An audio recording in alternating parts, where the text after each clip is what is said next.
दोस्तों, जो स्त्री आटे में ये 3 चीजें डालकर रोटी बनाती है, उसके घर में लक्ष्मी वास करती है। दोस्तों, हिंदू धर्म में अन्न को देवता माना गया है, इसलिए हमें अन्न का सम्मान करने की शिक्षा दी जाती है। अन्न को उगाना जितना कठिन होता है, उतना ही आसान होता है उसे बर्बाद कर देना। भोजन हम सभी की मूलभूत आवश्यकताओं में से एक है और हम सभी के घर में रोज भोजन बनाया जाता है। लेकिन वास्तुशास्त्र में भोजन बनाने के लिए भी कुछ नियम निर्धारित किए गए हैं, जिनका पालन घर में भोजन बनाने वाले व्यक्ति को, चाहे वो महिला हो या पुरुष या फिर सेविका ही क्यों न हो, सभी को करना चाहिए।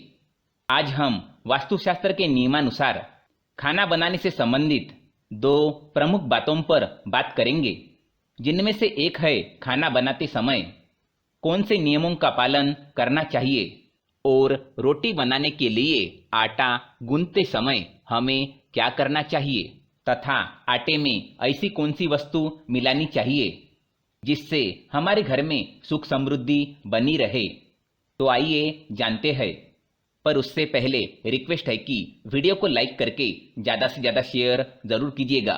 सबसे पहले बात करते हैं भोजन बनाते समय हमें कौन सी बातों का ध्यान रखना चाहिए और उसके बाद जानेंगे आटे में हमें क्या डालना चाहिए। पहली बात, हम भोजन मुख्य रूप से घर के रसोई घर में ही बनाते हैं, इसलिए सबसे पहले तो हमें ये देखना चाहिए कि हमारा रसोई घर वास्तुशास्त्र के नियमानुसार सही जगह पर बनाया हुआ है या नहीं। वास्तुशास्त्र के अनुसार हमारे घर का रसोई घर हमेशा आग्नेय दिशा में होना चाहिए। इस दिशा में रसोई घर होने से भोजन बनाने वाले व्यक्ति का स्वास्थ्य अच्छा रहता है और उसे खाना बनाने में उत्साह भी आता है। साथ ही हमें इस बात का भी ध्यान रखना चाहिए कि हमें हमेशा उत्तर दिशा या पूर्व दिशा की ओर मुख करके ही भोजन बनाना चाहिए।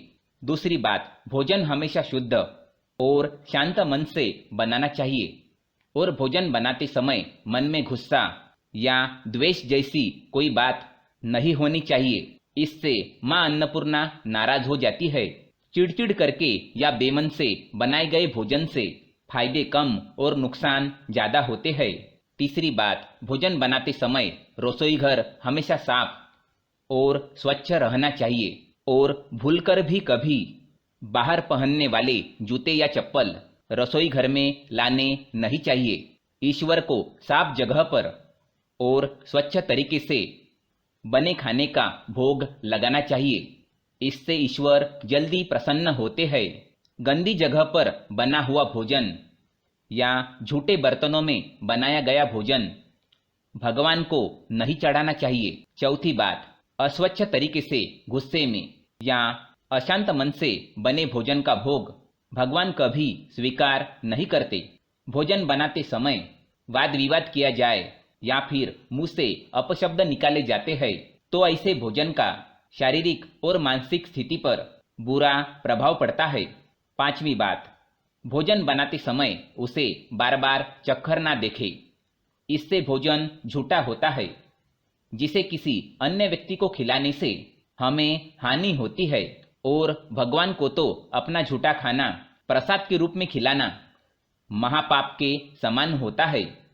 छठी बात, भोजन हमेशा नहा धोकर नित्य कर्मों से निवृत्त होकर स्वच्छ होकर ही बनाना चाहिए और सुबह जब भी भोजन बनाना शुरू करे तो सबसे पहले मां अन्नपूर्णा का स्मरण करे और उसके बाद अग्निदेव का स्मरण करके चूल्हा प्रज्वलित करे।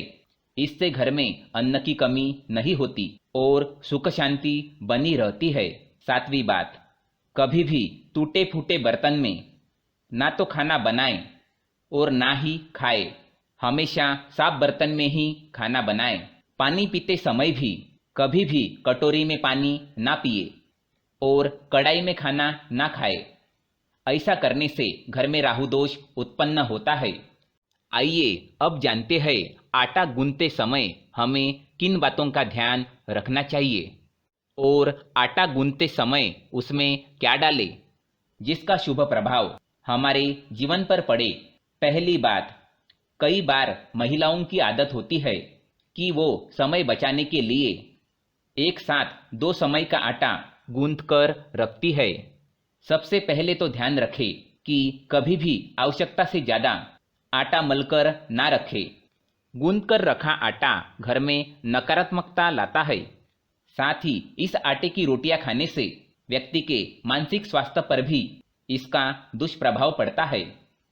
गूंदा हुआ आटा बुरी शक्तियों को भी आकर्षित करता है, इसलिए जरूरत से ज्यादा आटा मलकर ना रखें। दूसरी बात, हिंदू धर्म के अनुसार जब भी घर में किसी की मृत्यु होती है तो मृतात्मा की भूख शांत करने के लिए आटे के छोटे छोटे गोले बनाकर उन्हें पानी में बहाया जाता है। इसे पिंड कहते हैं और इन गोलियों पर किसी तरह का निशान नहीं बनाया जाता। इसलिए महिलाएं रोटी बनाते समय आटा गूंथने के बाद जब आटे की गोली बनाएं तो उस पर अपनी उंगलियों से कोई निशान अवश्य बनाएं, जो ये दर्शाता है कि ये आटा मृत व्यक्तियों के लिए नहीं है बल्कि घर के व्यक्तियों के लिए गूंदा गया है। तीसरी बात, आटे की पहली रोटी गोमाता की और आखिरी रोटी कुत्ते के लिए निकालनी चाहिए, जिससे घर में किसी भी तरह के दोष से बच सकते हैं। चौथी बात, आटा गूंथते समय हम उसमें नमक तो मिलाते ही है, लेकिन यदि नमक के साथ थोड़ा सा घी और चुटकी भर शक्कर भी मिला दे तो ये बहुत ही शुभ होता है।